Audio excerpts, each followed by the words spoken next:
Hello everyone, कैसे हैं आप सभी। मैं हूं कुलदीप और स्वागत करता हूं आपका इस यूट्यूब वीडियोस के अंदर। आज अपन करने वाले हैं एफआर का फिनेंशियल इंस्ट्रूमेंट, जहां पे अपने छोड़ा था क्वेश्चन नंबर 19 के आगे। तो चलिए शुरू करते हैं। मैंने साथ में नोटबुक भी ओपन कर लिया एंड अब से जो आगे की वीडियोस रहेगी ना, वो विदाउट वीडियोस रहेगी, यानी कि मैं नहीं आऊँगा। रीज़न बीइंग कि मैं अभी बाहर आ गया हूँ एंड यहाँ पे मेरे को पूरा सेटअप करना पॉसिबल नहीं है, इसलिए ओके।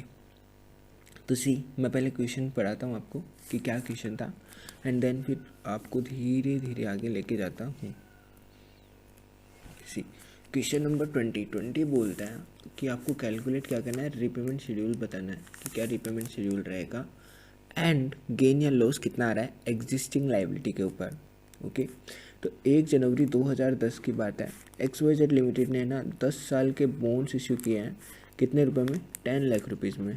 10 लाख के उन्होंने बॉन्ड इशू किए हैं जिस पे 10% इंटरेस्ट है। ओके, 10% इंटरेस्ट है annually on 31 December each year. जो बॉन्ड्स है वो रिडीमेबल है ऑन 31 दिसंबर 2019, यानी कि आपने 1 जनवरी को लिए, ओके, और वो 10 साल बाद में यानी कि 31 दिसंबर 2009 को रिडीमेबल है। कितने के लिए थे आपने? 10 लाख रुपए के लिए थे। ओके, और रिडीम भी कितने पे होने हैं? जिस पे 10% इंटरेस्ट था। ओके, 10 लाख में ही होना है। कोई भी कॉस्ट इनकर नहीं किया, इसीलिए इफेक्टिव इंटरेस्ट रेट तो कोई कॉस्ट नहीं थी। मैंने 10 लाख के लिए 10 लाख दिए और 10 लाख ही मेरे को प्रिंसिपल के वापस मिलने हैं। तो जो भी मेरे को इंटरेस्ट मिलने वाला है वही मेरा क्या हो जाएगा, यहाँ पे एलिमेंट हो जाएगा इफेक्टिव इंटरेस्ट रेट वाला। On 1 January 2005 XYZ limited and the bond holder agrees to modification. लेकिन अब देखो होता क्या है, ये तो इनिशियल अकाउंटिंग होनी थी जो कि 10% से, मतलब बुक कितने होता है 10 लाख पे 10% इस पे इंटरेस्ट बुक होता, 10% का ही पेमेंट मिल जाता है इसको एंड फिर क्लोजिंग 10 लाख बच जाता। तो ऐसे अकाउंटिंग हर साल चलती। लेकिन अब 5 साल बाद में यानी कि 1 जनवरी 2005 को, ओके, वहाँ पे XYZ लिमिटेड ने कुछ मॉडिफिकेशन किया एंड मॉडिफिकेशन से क्या हुआ, इसको है वो 2 साल से एक्सटेंड कर दिया प्लस 2 ईयर कर दिया। ओके, और इंटरेस्ट रेट है वो 5% पर एनम तक रिड्यूस कर दी और बॉन्ड्स है वो 15 लाख में रिडीमेबल होने हैं और साथ में इतनी फीस इनकर किया है। तो अब बताओ कि आपकी इफेक्टिव इंटरेस्ट रेट कितनी आने वाली है। तो अगर यहाँ पे अपन करें तो year 1, year 2, year 3, year 4, year 5, year 6 and year 7, क्योंकि पहले तो 5 थे अब 7 हो गए हैं। ओके, यहाँ पे ओपनिंग बैलेंस कितना हो रहा होगा एग्जिस्टिंग का, वही आएगा 10 लाख रुपए। ओके, अब अपन देखते हैं कि जो इसके पास में बॉन्ड्स है उसकी वैल्यू की ओपनिंग वैल्यू कितनी आनी चाहिए based on cash flow. Cash flow के बेसिस पे करें तो इंटरेस्ट और प्रिंसिपल दोनों का अमाउंट आएगा। अब 10 लाख पे ये 5% कर रहे हैं तो 50,000। ओके, 50,000 हर साल इतना इतना मिलेगा, 50,000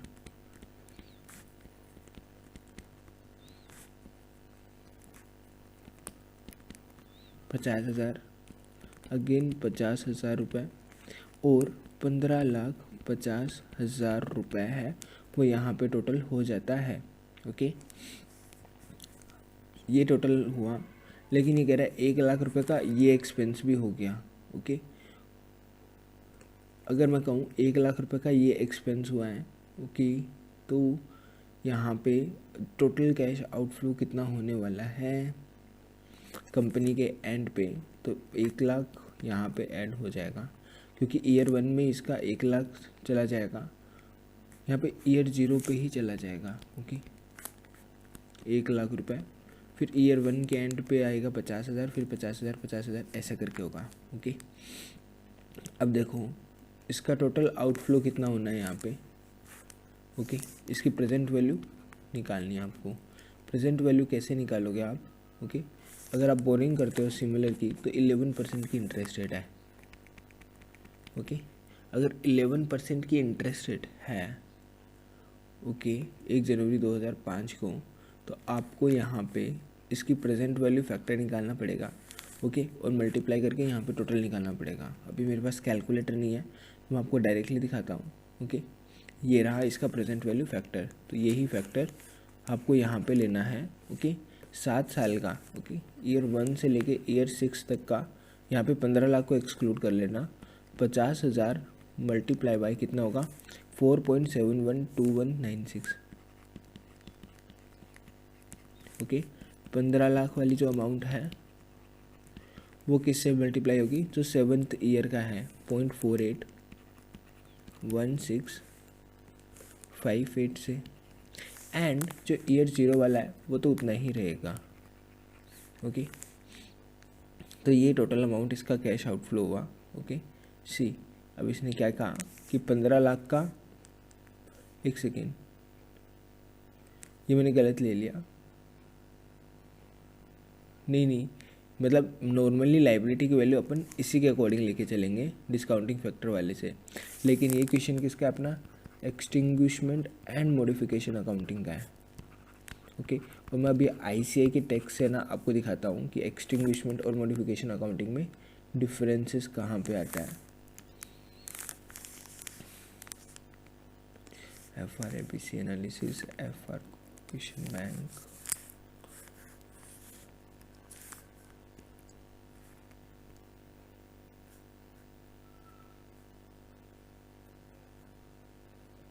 क्वेश्चन पेपर,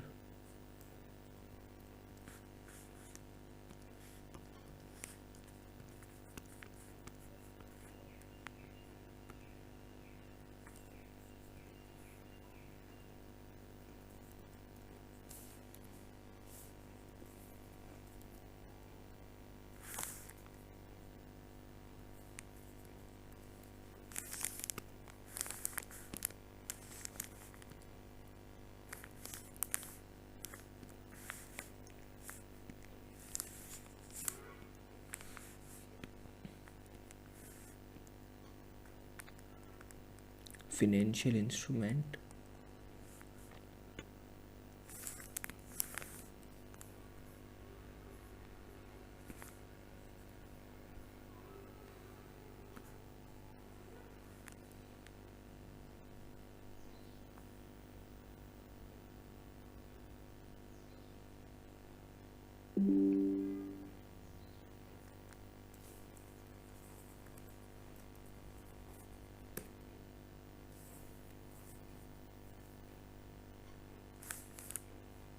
सी, ये रहा मॉडिफिकेशन वाला पार्ट, ओके। यहाँ पे इन्होंने क्या लिखा है कि जो एप्लीकेशन गाइडेंस है appendix B of Ind AS 109 की, वो कहता है कि जो भी आपकी ग्रोस कैरिंग अमाउंट, अगर आपका कैश फ्लोज के अंदर कोई मॉडिफिकेशन हो रहा है तो उस केस के अंदर आपको एडजस्ट करना पड़ेगा gross carrying amount of financial asset और amortised cost of financial liability. वो तो देखो अपन नॉर्मली भी यही करते हैं, मतलब कि अभी अगर अपन करते ना, तो यहाँ पे क्या करते हैं कि अपन ये कहते हैं कि हमारी ग्रोस कैरिंग वैल्यू कितनी आ रही है, ओके। ये अपना ईयर 5 है, ओके। ईयर 5 के आगे के ईयर 7 तक है, मतलब ईयर 5 के ऊपर बैठे हुए हैं तो वहाँ पे 1 2 3 4 5 6 7 आ रहा है, ओके। ये आपका 6 7 8 9 10 11 12 है टोटल, ओके। तो हम ये कहते हैं कि ईयर 5 को ओपनिंग लाइबिलिटी मेरी कितनी आ रही है, 10 लाख रुपए की आ रही है, ओके। एंड जो मेरी यहाँ पे नए शेड्यूल्स के अकॉर्डिंग, जो नए कैश फ्लोज है उसके अकॉर्डिंग ओपनिंग लाइबिलिटी कितनी आ रही है, ओके, इतनी आ रही है। और नॉर्मली अपन इसको किससे करते थे, जो न्यू इंटरेस्ट रेट है उससे करते, फिर जो भी वैल्यू आती और ये जो वैल्यू आ रही है, इन दोनों का अपन एडजस्टमेंट करते थे, ओके। ये अपन इंड AS 115 में 116 में हर जगह ऐसे ही करते आए हैं। लेकिन इंड AS 109 क्या कहता है, ये मॉडिफिकेशन है, ओके। और मॉडिफिकेशन को अकाउंट करने के 2 तरीके आपके पास में, ओके। ये जो आपने अकाउंटिंग किया ना, इसको बोलते हैं extinguishment accounting, okay. Extinguishment accounting मतलब कि आप पूरा नया रिकॉग्नाइज कर रहे हो और पुराने वाले को डी रिकॉग्नाइज कर दो, ओके। लेकिन मॉडिफिकेशन अकाउंटिंग क्या होती है, जो कि इंड AS 109 बोलता है, वो कहता है कि अगर आपका जो चेंज आ रहा है, ओके, मतलब ये जो वैल्यू आएगी, ये वैल्यू और ये वैल्यू है, इन दोनों के बीच में जो चेंज आ रहा है, अगर वो ओरिजिनल का 10% से ज़्यादा नहीं है ना, ओके, तो आप क्या कर दो, इसी को मॉडिफाई करना है आपको, ओके। अदरवाइज़ फिर आपको एक्सटिंग्विश करना है। अब देखो यहाँ पे ये कह रहा है कि मॉडिफिकेशन होता है कैश फ्लो में, तो आपको ग्रॉस कैरिंग अमाउंट जिस साल आपके चेंज हुआ है ना फाइनेंशियल लाइबिलिटी, ओके, उस दिन करना है, उस दिन आपको चेंज करना है। चेंज कैसे करेंगे? एंटिटी रिकैलकुलेट करेगी ग्रॉस कैरिंग अमाउंट को of the financial asset at amortise cost of the financial liability as the present value of the estimated future cash flow at the original effective interest rate. तो यही सबसे important चीज़ है कि entity क्या करेगी, revise कर लेगी कैश फ्लोज को, ओके। वो जो 10% का डिफरेंस निकालना है ना, अकाउंटिंग इसी 11% वाले से होगी, ठीक है। लेकिन करनी कौन सी है, मॉडिफिकेशन वाली अकाउंटिंग करनी है या एक्सटिंग्विशमेंट वाली करनी है, वो 10% का डिफरेंस पता चलने के बाद में पता चलेगी। और उस 10% के डिफरेंस के लिए, ठीक है, ये original effective interest rate use करेगी यहाँ पे, ओके। ये वाली वो क्या करेगी, present value at the rate 11% ना लेके 10% लेगी, और फिर ये आपकी वैल्यूज़ यहाँ पे चेंज हो जाएगी। फिर जो वैल्यू आती है आपकी प्रेजेंट वैल्यू, ओके। मतलब यहाँ पे अपन क्या देख रहे हैं कि इंटरेस्ट रेट सेम है मेरी, जो मेरी इंटरेस्ट रेट है ना सेम है, ओके। इंटरेस्ट रेट मेरी सेम है, उसका इम्पैक्ट नहीं ले रहे हैं। उसके अलावा अगर कैश फ्लो की प्रेजेंट वैल्यू में, ओके, अगर आपका 10% से ज़्यादा चेंज आता है, ओके, मोर देन 10% वो चेंज आता है, तो उस केस के अंदर आप उसको क्या करोगे, मॉडिफिकेशन या एक्सटिंग्विशमेंट अकाउंटिंग कौन सी फॉलो करनी है ये जज करोगे। अगर ज़्यादा आता है तो फिर एक्सटिंग्विशमेंट, अदरवाइज मॉडिफिकेशन अकाउंटिंग आपको क्या करनी है यहाँ पे इम्प्लीमेंट करनी है, ओके। सी, अब मैं आपको दिखाता हूँ कि यहाँ पे 10% की वैल्यू लेके चलेंगे, फिर अपन एक बार डिफरेंस निकालते हैं। 50,000 इंटू क्या कर देंगे, 10% की इंटरेस्ट रेट लेंगे यहाँ पे, ओके। 10% की इंटरेस्ट रेट, सी 10% के अकॉर्डिंग ये वाला लेना है, और 4.868419 होगा। और वही मैं बात करूँ कि आपका इधर कितना हो रहा है, 7th ईयर का 0.513158, ओके। और ये तो जीरो रेट पे है, तो ये तो 1 लाख का 1 लाख ही आएगा, तो इन सब का अब टोटल हो जाएगा, ओके। तो सी, इन्होंने कहा कि 15 लाख रुपए वो 0.513158 से प्रेजेंट वैल्यू 769,737, 1 लाख का 1 लाख आ जाएगा क्योंकि ये जीरो रेट पे है, और 50,000 7 सालों के लिए, तो ये टोटल और ये टोटल आ गया। तो टोटल वैल्यू आई 11,13,158 रुपये।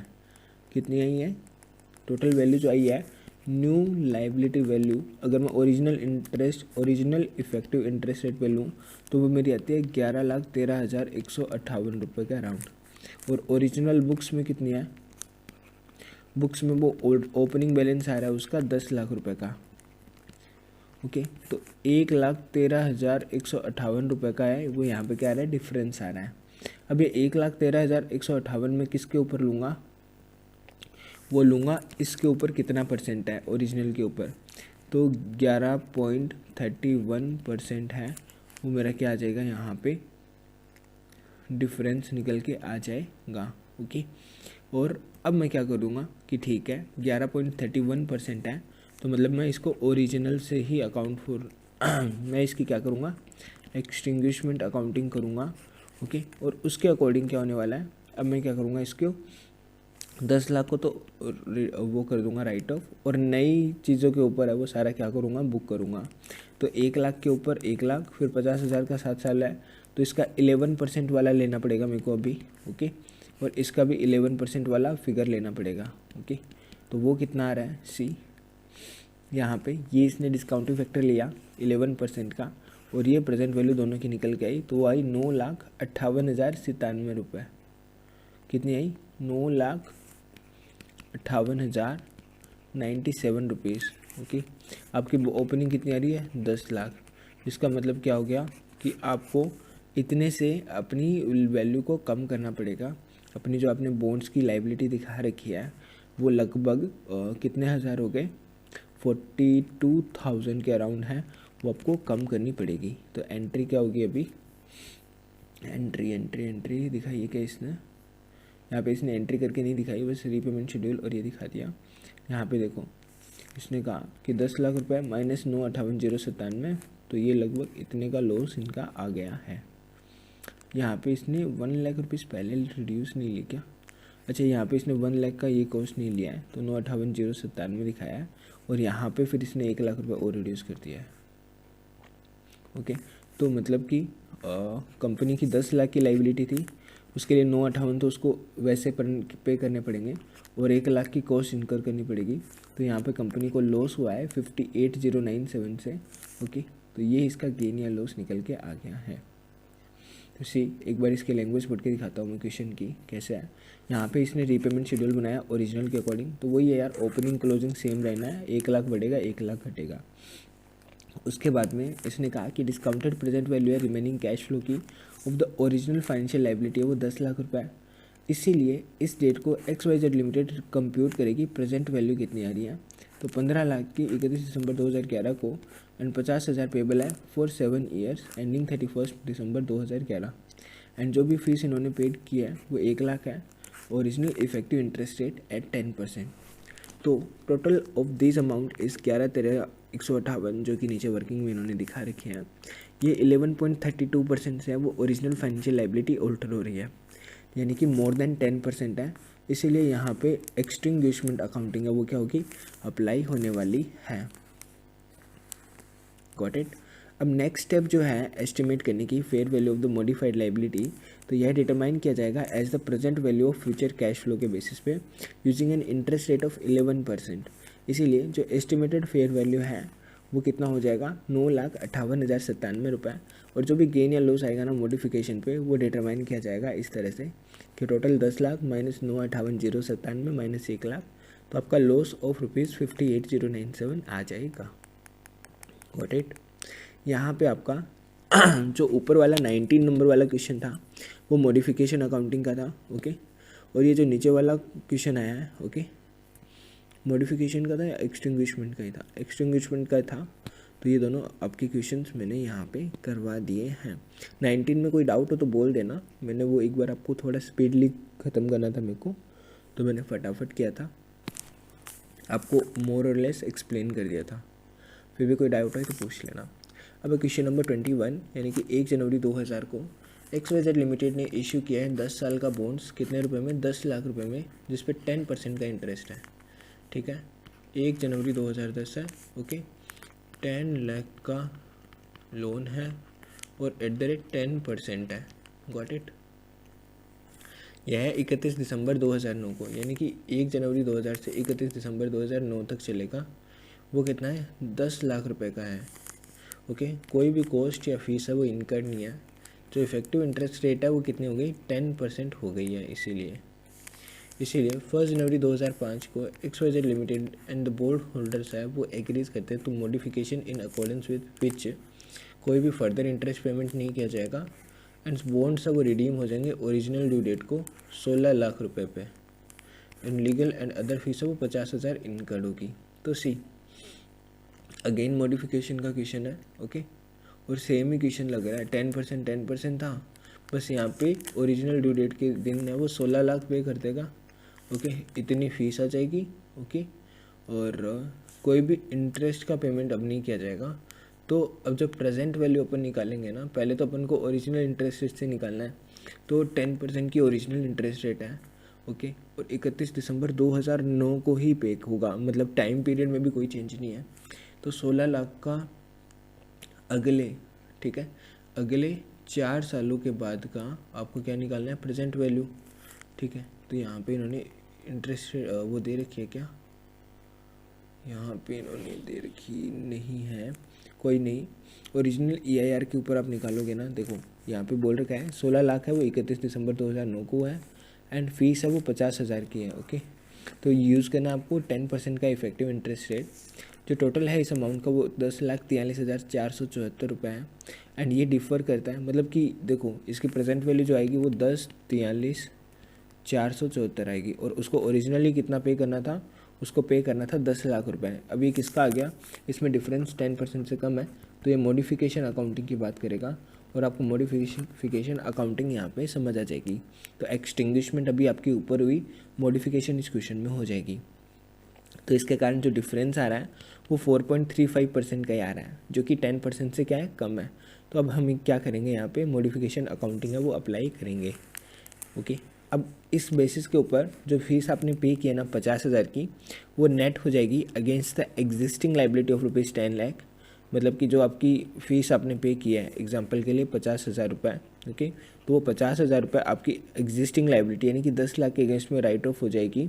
तो आपकी कैरिंग अमाउंट कितनी बचेगी? 9,50,000 रुपये, ओके। अब यहाँ पे EIR रिकैलकुलेट की जाएगी फ्यूचर कैश फ्लोज के बेसिस पे, यानी कि 16 लाख रुपये आप पे करोगे तो, और आपकी एडजस्टिंग कैरिंग अमाउंट कितनी है? 9.5 लाख रुपये है, ओके। तो यहाँ पे आपकी एडजस्टेड EIR आएगी 10.99%। अब ये बात आपको समझ आई या नहीं आई?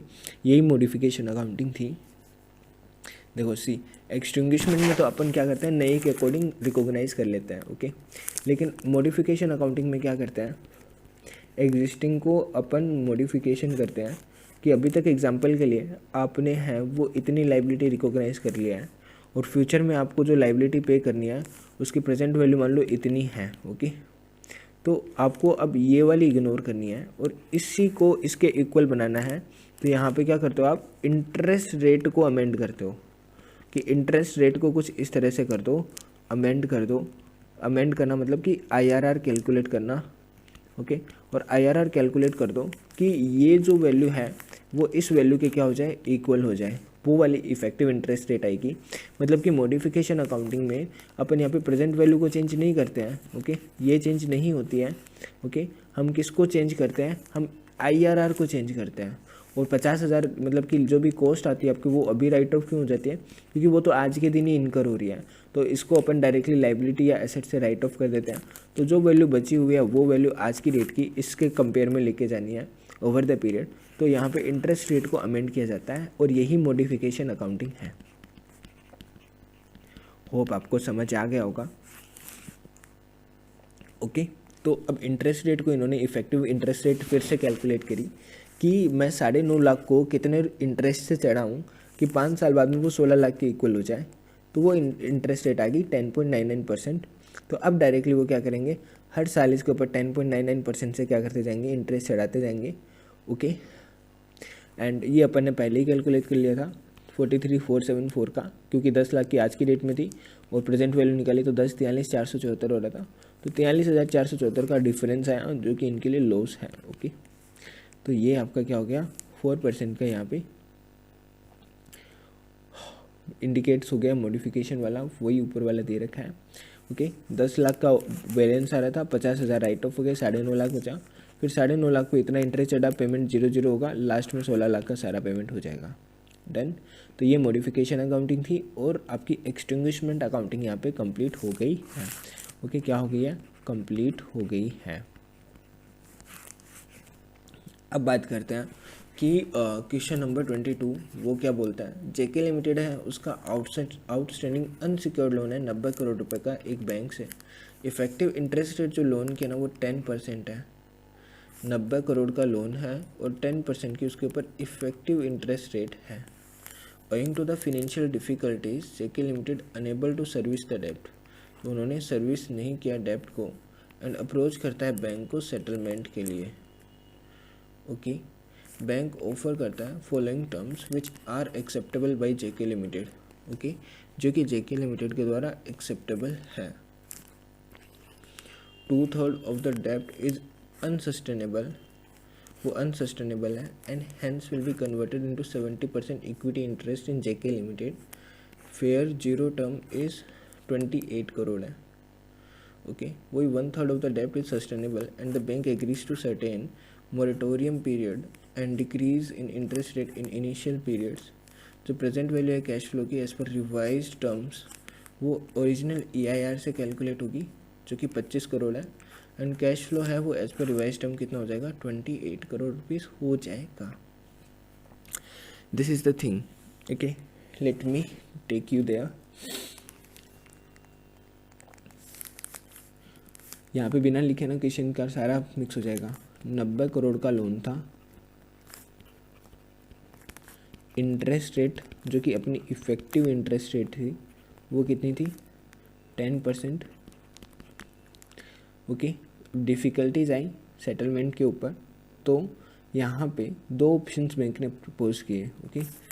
2 ऑप्शंस क्या दिए, पहला ऑप्शन कि आप 2/3 ऑफ द जो डेप्ट है यानी कि अराउंड कितना हो गया 90 इंटू 2 180 डिवाइड बाई 3 यानी कि 60 करोड़ का जो लोन है ओके उसका क्या करो अनसस्टेनेबल है और इसीलिए यह 70% इक्विटी इंटरेस्ट में कन्वर्ट हो जाएगा जेके लिमिटेड की। तो ये 70% इक्विटी दे दो मुझे इसके अगेंस्ट में okay. And fair zero term is 20 crore है और इसकी जो फेयर वैल्यू है वो कितनी है 28 करोड़ रुपीस है। वही बात बोल लूँ कि 1/3 ऑफ द डेब्ट इज सस्टेनेबल कि इतना आप पे कर सकते हो okay. And bank agrees to certain moratorium period and decrease in interest rate in initial period. जो प्रेजेंट वैल्यू है कैश फ्लो की as per these revise terms calculated using EIR वो 25 करोड़ है और जो अब इनको पे करना पड़ेगा ना वो 25 करोड़ ही पे करना पड़ेगा because of decrease in the interest rate okay. ये सब कुछ कैलकुलेट करके आपको दिया है। मतलब कि ये 25 करोड़ कैसे हुआ, बचता तो 60 में से 90 गए तो 30 करोड़ है, लेकिन 30 करोड़ पे बिकॉज इंटरेस्ट रेट कम हो गई है ओके और साथ साथ में पेमेंट्स भी एक बार कम हो गया है। तो इसके कारण इनको क्या मिल गया, जब इन्होंने ओरिजिनल मतलब जो इफेक्टिव इंटरेस्ट रेट से निकाला तो प्रेजेंट वैल्यू सिर्फ 25 करोड़ रुपये आया ओके। हाँ वो 25 करोड़ है और fair value of cash flow as per this revise term is 28 crore. और जो फेयर वैल्यू होगी ना यहाँ पे वो कितनी होने वाली है इसकी, हाँ प्रेजेंट वैल्यू इतनी है लेकिन फेयर वैल्यू आपकी कितनी होने वाली है 28 करोड़ अगेन इधर होने वाली है ओके। तो अब अपन को करना क्या है, यहाँ पे अपन को ये देखना है कि इसका ट्रीटमेंट कैसे करेंगे। आपको क्या पूछा यहाँ पे, अकाउंटिंग ट्रीटमेंट क्या होगा इंड AS 109 के अकॉर्डिंग। सी यहाँ पे अपन को देखना पड़ेगा कि टोटल फेयर वैल्यू कितनी आई। अगर आप इक्विटी इशू करते हो तो 28 करोड़ की फेयर वैल्यू है और अगर आप 1/3 अपना लोन जो है ओके उसमें चेंजेस करते हो और उसके अकॉर्डिंग प्रेजेंट वैल्यू उसकी निकालते हो तो 25 करोड़ है, लेकिन उसकी फेयर वैल्यू कितनी आ रही है 28 करोड़ रुपीज़ की आ रही है। तो 28 + 28 यानी कि 56 करोड़ का आज आपका लोन का अमाउंट बन रहा है, वही 90 और प्लस आपका 70% ऑफ 80 करोड़ ओके ओके। यहाँ पे ना इंटरप्रिटेशन में भी बहुत चीज़ें हैं। इन्होंने कहा कि 60 करोड़ का 70% इक्विटी ले रहा है तो यही इसकी फेयर वैल्यू 56 करोड़ है और प्लस 25 करोड़ की फेयर वैल्यू 28 करोड़ है, यानी कि अराउंड 84 करोड़ का आपका क्या हो रहा है प्रेजेंट वैल्यू, मतलब ये आपकी लाइबिलिटी की फेयर वैल्यू बन रही है ओके। अब यहाँ पे लाइबिलिटी की फेयर वैल्यू आपको पता चल गई, ये मॉडिफिकेशन है या नहीं है। 90 करोड़ को आप कितने में लेके जा रहे हो 80 करोड़ में, तो यानी कि 6 करोड़ का यहाँ पे चेंज है। 6 करोड़ 90 करोड़ के ऊपर कितने हैं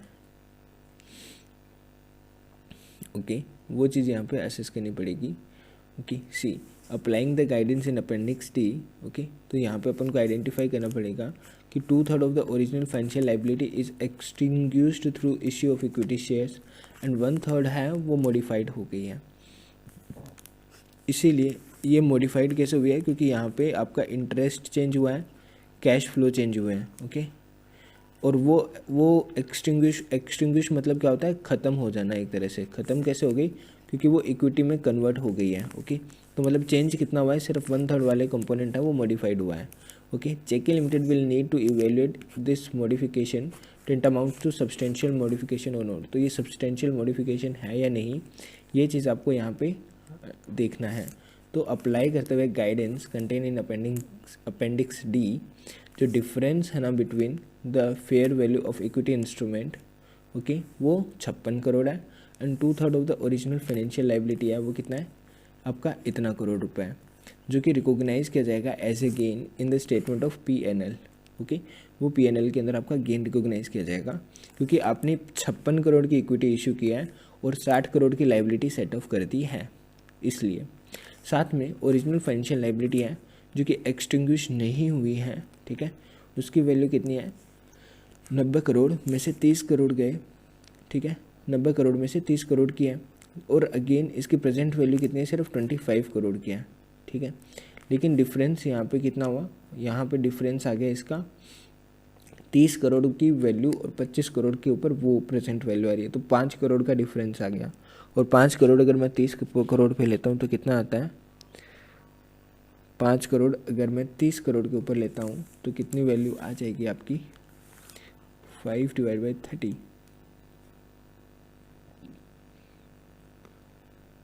30 इंटू 10% 3 होता है, तो ये लगभग 17-18% मान के चलो आपका उतना आ रहा है। 17-18% यानी कि इतना चेंज हुआ है। तो ये मॉडिफिकेशन क्या हुआ है आपका ग्रेटर देन 10% है, और ग्रेटर देन 10% होता है तो अपन किसके अकॉर्डिंग जाते हैं, एक्सटिंग्विशमेंट अकाउंटिंग।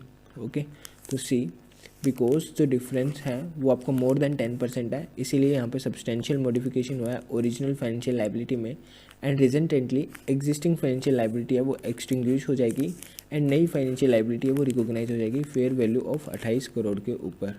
ओके, तो और ये ओरिजिनल तो 0 और नई वाली 28 करोड़ पे रिकॉग्नाइज कर लेंगे, और 28 करोड़ पे रिकॉग्नाइज करेंगे एंड 23 करोड़ की राइट ऑफ करेंगे, तो 2 करोड़ का जो गेन आ रहा है वो SOPL में ट्रांसफ़र कर देंगे। ओके, तो ये था अपना मॉडिफिकेशन एंड एक्सटिंग्विशमेंट जो कि यहाँ पे ख़त्म हो गया। अब चलते हैं अपन अपने नेक्स्ट टॉपिक के ऊपर जो कि हमारा है ट्रेड डेट अकाउंटिंग और सेटलमेंट डेट अकाउंटिंग वाला। तो 1 जनवरी 2001 को एक्स लिमिटेड ने एंटर किया एक कॉन्ट्रैक्ट में कि वो परचेज़ करेगा फिनेंशियल एसेट को कितने लाख रुपए में, 10 लाख में, which is its fair value on trade date, जो कि इसकी फेयर वैल्यू है ट्रेड डेट के ऊपर ऑन जनवरी 4, 2001 यानी कि सेटलमेंट डेट को। ओके, अब देखो इसने लिया कब, 1 जनवरी 2001 को। ओके, इस दिन 10 लाख थी और ये क्या थी, ट्रेड डेट थी। ओके, वही दूसरी डेट थी हमारी 4 जनवरी 2001, इस दिन कितनी वैल्यू थी, 10 लाख थी। अगेन ये आपकी कौन सी थी, सेटलमेंट डेट। ओके, तो ये 2 डेट्स आपको यहाँ पे दी हुई हैं। ओके, जो अमाउंट्स है वो रिकॉर्ड की जाएगी फाइनेंशियल स्टेटमेंट में depending on how it is classified whether trade or settlement date accounting is use. तो पास कीजिए जनरल एंट्रीज। ओके, तो ट्रेड डेट अकाउंटिंग सिस्टम पे and settlement date accounting system पे आपको जनरल एंट्रीज है वो यहाँ पे क्या करनी है, पास करनी है। तो अगर आप trade date accounting system follow करते हो तो ओके, तब आप क्या करोगे, 1 जनवरी 2001 को ही अपनी फाइनेंशियल एसेट बुक कर लोगे। कितने पे करोगे, 10 लाख रुपए पे करोगे। एंड फिर उसके बाद में 4 जनवरी को जो चेंज आया है यानी कि 10 लाख से 10,50,000 50,000 से इंक्रीज हो गई फेयर वैल्यू, तो आप क्या कर दोगे, फेयर वैल्यू अगेन फिर से डेबिट कर दोगे और फाइनेंशियल एसेट को इंक्रीज कर दोगे। राइट, वही मैं बात करूँ सेकेंड थिंग। ओके, जो 50,000 का आपका फेयर वैल्यू गेन आया वो गेन में रहेगा। सेकेंड, अगर आप सेटलमेंट डेट अकाउंटिंग करते हो तो उसके इसमें आपने इनिशियली 10 लाख को क्या दिखाना है, एज एडवांस दिखाओगे और डायरेक्टली 10,50,000 पे क्या करोगे, एसेट बुक करनी है। तो एंट्री देखो यहाँ पे ट्रेड डेट को इन्होंने financial asset to financial liability कर दिया, 10 लाख 10 लाख, कोई दिक्कत नहीं। अगर आप उसे अमोटाइज, और इसने ना यहाँ पे मेथड क्लियर नहीं किया तो इसने तीनों मेथड करके दिखाया है, तो ये चीज़ दिमाग में रखना, क्वेश्चन कई बार नहीं बोलता, तो फिर जो जो एप्लीकेबल है वो तीनों दिखाओ आप। अगर आप अमोटाइज कोर्स फॉलो करते हो तो भी 10 लाख आना है, FVTPL बेस कर रहे हो तो भी आपका वो आना है, और FVT OCI भी कर रहे हो तो भी आपका इतना ही अमाउंट आना है। अब होगा क्या, अब तीनों मेथड में डिफरेंस कहाँ जाता है, अगर आप अमोटाइज कॉस्ट मेथड फॉलो करते हो ना तो फिर आप कंटिन्यू टू कॉस्ट रहोगे। ओके, फिर आप उसके अंदर फेयर वैल्यू चेंज का कोई एडजस्टमेंट नहीं करते हो। ओके, तो अब 4 जनवरी को क्या होगा, फाइनेंशियल लाइबिलिटी का पेमेंट हो जाएगा एंड टू बैंक हो जाएगा, बस एक एंट्री यही होनी है। ओके, ये एंट्री तो हर दिन होगी क्योंकि 4 जनवरी को पेमेंट होना है। ओके, लेकिन कितना होता है, जो ओरिजिनल वाला है वही पेमेंट होता है, ये नहीं कि 10,50,000 होगा। वो डील 10 लाख की हो गई, पेमेंट आपका 10 लाख का 4 जनवरी यानी सेटलमेंट डेट को कट जाएगा। लेकिन अगर आपका FVTPL है या फिर FVT OCI है तो फिर जो भी आपकी 50,000 से एसेट में इंक्रीज आएगा ना, ओके, तो वो आप फेयर वैल्यू गेन में डाल दोगे। अगर आपकी FVTPL है तो वो PNL में चला जाएगा, अदरवाइज वो OCI में चला जाएगा। तो 50,000 टू 50,000 यहाँ पे ये गया PNL के अंदर एंड ये चला गया आपका 50,000 OCI के अंदर। तो ये किसका था अपना, सिंपल सा कि ट्रेड डेट अकाउंटिंग आप कैसे करोगे। नाउ सेकेंड आता है सेटलमेंट डेट अकाउंटिंग। तो सेटलमेंट डेट अकाउंटिंग सिस्टम है तो वहाँ पे अगेन कोई इम्पैक्ट नहीं आएगा, अमोटाइज कॉस्ट में तो सेम रहना है। ओके, लेकिन यहाँ पे उसी दिन जब आप अकाउंटिंग करोगे ना तो 50,000 का आपका फेयर वैल्यू चेंजेस यहीं पे एडजस्ट हो जाएगा, फाइनेंशियल एसेट डेबिट हो जाएगा 10-50 से, PNL हो जाएगा आपका 50,000 से क्रेडिट, एंड कैश होगा आपका हमेशा 10 लाख से ही।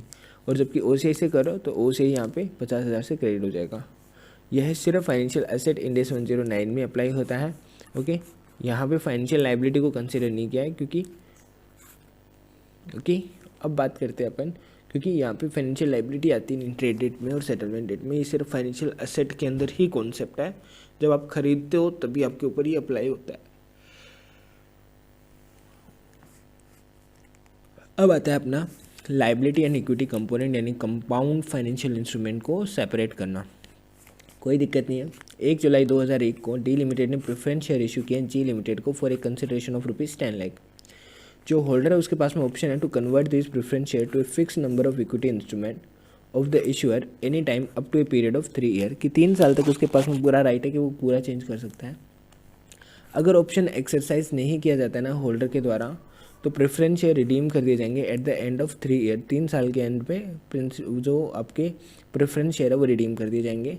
प्रेफरेंस शेयर्स जो है वो एक फिक्स्ड कूपन रखते हैं 6% का पर एनम पे, and prevailing market rate of similar preference shares है विदाउट द कन्वर्जन फीचर वो 9% पर एनम है। तो आपको लाइबिलिटी एंड इक्विटी कंपोनेंट निकालना है। ओके, सी डी लिमिटेड ने प्रेफरेंस शेयर इशू किए जी को, कितने में, डी ने कितने में किया है जी को, डी ने दिए हैं जी को कितने 10 लाख रुपए के प्रेफरेंस शेयर्स। ओके, एंड जो होल्डर है उसके पास में ऑप्शन है कि वो प्रेफरेंस शेयर को fixed number of equity shares में कन्वर्ट करा सकता है। और यहाँ पे होल्डर के पास में ऑप्शन है, देखो यहाँ पे 2 चीज़ है, मैं आपको दिमाग में एक बार फिर से मेमोराइज कराता हूँ। ओके, होल्डर के पास ऑप्शन है मतलब इसके पास में ऑप्शन है। अगर इनके पास ऑप्शन होता है ना तो हम ये देखते हैं कि भाई फिर तो हम उसको इक्विटी ही मान सकते हैं। फिर अपन देखते हैं कि वो उसके लिए इन मनी होगा तो अपन उसको इक्विटी मान लेंगे। ओके, और अगर आउट ऑफ द मनी है, ओके मतलब कि यहाँ पे शेयर्स इशू करने पे कंपनी को ही लॉस होगा, तो फिर हम उसको क्या मानते हैं, लाइबिलिटी मानते हैं। ओके, ये हमारा सिंपल सा है। अगर किसके पास में, इश्यूअर के पास में, इश्यूअर की इंटेंशन क्या है, फिर हम ये देखते हैं अगर इश्यूअर के पास में राइट होता है तो कि वो क्या कर सकता है, अपनी लाइबिलिटी को इक्विटी में कन्वर्ट कर सकता है या नहीं कर सकता। ओके, लेकिन अगर वही किसके पास में राइट है, होल्डर के पास में, तो अब कंपनी को पता है यहाँ पे क्या, कंपनी को क्या कुछ आइडिया है, नहीं होगा। ओके, तो वो ये देखेगी क्या होल्डर के लिए एक्सरसाइज करना यहाँ पे किसी भी तरह से फाइनेंशियली वाइबल है। ओके, अगर वाइबल है, एक्सरसाइज कर सकता है, तो फिर वो इक्विटी मान सकती है। अदरवाइज वो क्या मानेगी, उसको हमेशा लाइबिलिटी ही मानेगी। और अगर सर्टेनिटी नहीं है तो भी क्या मानना है, लाइबिलिटी ही मानना है। ओके, अब इन्होंने क्या किया, फिक्स नंबर ऑफ इक्विटी में कन्वर्ट होना है। ओके, कोई बात नहीं, 10 लाख की लाइबिलिटी थी। और यहाँ पे अगेन पुटेबल फाइनेंशियल इंस्ट्रूमेंट वाला दिमाग में रखो। पुटेबल मतलब कि यहाँ पे होल्डर के पास में राइट है तो ये पुटेबल इंस्ट्रूमेंट हो गया। और पुटेबल इंस्ट्रूमेंट में आपकी इक्विटी जानने की बस एक ही कंडीशन होती है, वो होता है कि फिक्स्ड नंबर होने चाहिए। ओके, और फिक्स्ड प्राइस होना चाहिए। ओके, अब यहाँ पे फिक्स प्राइस है क्या, हाँ 10 लाख रुपए का है। और क्या फिक्स नंबर है क्या, फिक्स नंबर है क्या, यहाँ पे देखो यहाँ पे बोला था fix number of equity shares, लेकिन यहाँ पे अपन को नंबर नहीं बता रखा। कोई बात नहीं। ओके, तो यहाँ पे फिक्स नंबर में ये कन्वर्ट हो जाएगा आफ्टर 3 ईयर्स। अगर ऑप्शन नहीं एक्सरसाइज किया जाता होल्डर के द्वारा at the end of 3 year, okay, तो वो any time up to 3 year तक का टाइम है उसके पास में। और अगर वो एक्सरसाइज नहीं करता है, ओके नहीं करता, तो 3 साल बाद में उसको पे हो जाएगा सारा अमाउंट। ओके, वो रिडीम हो जाएगा। अब देखो यहाँ पे जो प्रेफरेंस शेयर है उसके ऊपर कितना है, at the rate 6% per annum की इंटरेस्ट रेट है। एंड जो prevailing market rate for similar preference share है without the conversion feature is 9% per annum है। ओके, मतलब कंपनी को यहाँ पे 3% का तो बेनिफिट मिल गया। ओके, कितने का, 3% का यहाँ पे कंपनी को बेनिफिट मिल गया अल्टीमेटली अगर मैं बात करूँ। तो अब यहाँ पे इक्विटी कंपोनेंट कैसे निकालेंगे, तो सी अपनी प्रेजेंट वैल्यू जो अपन निकालेंगे ना वो तो एट द रेट 9% ही निकालेंगे। कैश फ्लो कैसे लेना है वो देखना है। कितने साल का है, 3 साल का ही है ना, ये 3 ईयर का ही है। ओके, तो 3 ईयर पे 10 लाख पे 6% यानी कि 60,000 का आउटफ्लो, फिर 60,000 का आउटफ्लो, फिर 60,000 का आउटफ्लो। और ईयर 3 में ही अगर वो नहीं लेता तो 10 लाख रुपए भी रिडीम करने पड़ेंगे, राइट। लेकिन ये फिक्स नंबर में कन्वर्ट होना है, ओके। तो ये मे भी हो सकता है इक्विटी बन जाएगा, लेकिन एक बार मैंने लिखा है जस्ट, ओके। अब 9% से मैं क्या निकालूंगा, यहाँ पे प्रेजेंट वैल्यू मेरे को लेनी है, तो प्रेजेंट वैल्यू फैक्टर मेरे पास नहीं है, मैं क्वेश्चन से ही उठा लेता हूँ डायरेक्टली, ओके। 9% को 3 ईयर से 10 लाख को डिस्काउंट करूँगा तो 772 आएंगे और ये 151 आएगा, ओके। तो इसका तो आने वाला है 7,72,183 रुपये, ओके। एंड इसका आने वाला है 1,51,873 रुपये। तो ये दोनों अमाउंट यहाँ पे प्लस हो जाएगी, ओके। और उसके बाद में यहाँ पे टोटल वैल्यू कितनी आ जाएगी मेरी, 9,24,061 रुपये, ओके। ये कितना आएगा, 924,061। 10 लाख रुपए मैंने रिसीव किया है, मतलब कि जो डिफरेंशियल अमाउंट बचा 3% इंटरेस्ट के बेनिफिट वाला 75,000 कुछ अमाउंट आएगा, वो मेरा क्या हो जाएगा 939। तो ये मेरा क्या हो जाएगा, इक्विटी कंपोनेंट हो जाएगा, और ये मेरा लाइबिलिटी कंपोनेंट रहेगा। क्यों, क्योंकि यहाँ पे होल्डर के पास में चॉइस है, वो अगर बाई चांस मान लो हम इक्विटी तभी रिकॉग्नाइज करते हैं जब ये श्योर हो कि अपना कोई भी आउटफ्लो नहीं होगा। लेकिन यहाँ पे तो अपना आउटफ्लो हो सकता है, और हो सकता है तो फिर अपन को इसको क्या करना पड़ेगा, अगेन अपने पास में कोई ऑप्शन ही नहीं है, हम उसे लाइबिलिटी ही दिखाएंगे अगर किसी भी केस में आउटफ्लो हो सकता है तो। अब बात करते हैं क्वेश्चन नंबर 25 के लिए। एक बार आप पढ़ो, इतने में 1 मिनट में थोड़े गले को रेस्ट दे देता हूँ।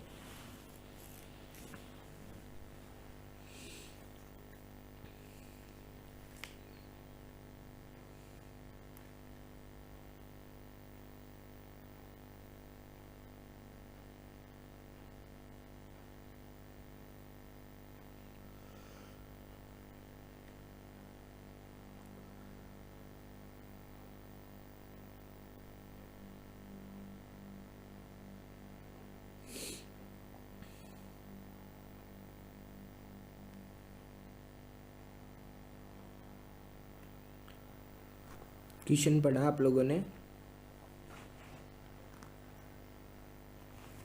अगर क्वेश्चन पढ़ लिया है तो देखो डाटा सेम है लास्ट क्वेश्चन की तरह। यहाँ पे कंसिडरेशन वही 10 लाख रुपीज़ का है, ओके। वही प्रेफरेंस शेयर है, फिक्स नंबर में कन्वर्ट होने हैं, ओके। लेकिन फिक्स प्राइस नहीं बोल रहे कि पीरियड कितना है, 3 ईयर्स का है। ऑप्शन कितना है, वो एक्सरसाइज नहीं किया होल्डर ने, तो प्रेफरेंस शेयर है वो रिडीम होंगे eight the end of 3 year, ठीक है। If the option is not exercise by the holder तो वो 3 साल में रिडीम हो जाएंगे। उसके ऊपर कूपन कितना है, RBI प्लस 1%। तो RBI की रेट क्या है, RBI की बेस रेट है 9%, तो 9 + 1 यानी कि 10% की यहाँ पे इंटरेस्ट रेट है ऑलरेडी, कूपन प्रेफरेंस शेयर का है। अब ये बोल रहा है लेकिन मार्केट रेट ऑफ इंटरेस्ट क्या है, वो है RBI प्लस 4%, यानी कि 9 + 4 यानी कि 13% की मार्केट है, और हमने 10% पे दिया है। अगेन 3% का यहाँ पे फिर से डिफरेंस आ गया, सेम लगभग वही 70-75 हज़ार के अगेंस्ट इतनी इक्विटी की वैल्यू आएगी। मतलब बाकी सब ठीक है, बस यहाँ पे डिस्काउंटिंग का फैक्टर चेंज हो जाएगा, 13% हो जाएगा, ओके। और वही दोनों की वैल्यू आ जाएगी टोटल, और ये यहाँ पे इक्विटी कंपोनेंट कैलकुलेट होके आ गया, ओके। अब देखो नेक्स्ट क्वेश्चन एक बार पढ़ो आप।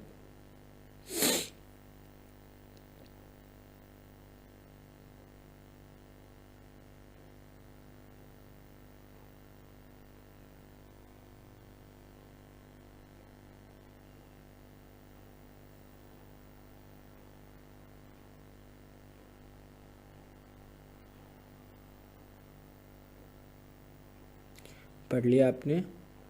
सी यहाँ पे आपको सबसे पहले अमोर्टाइजेशन शेड्यूल दे रहा है, ओके।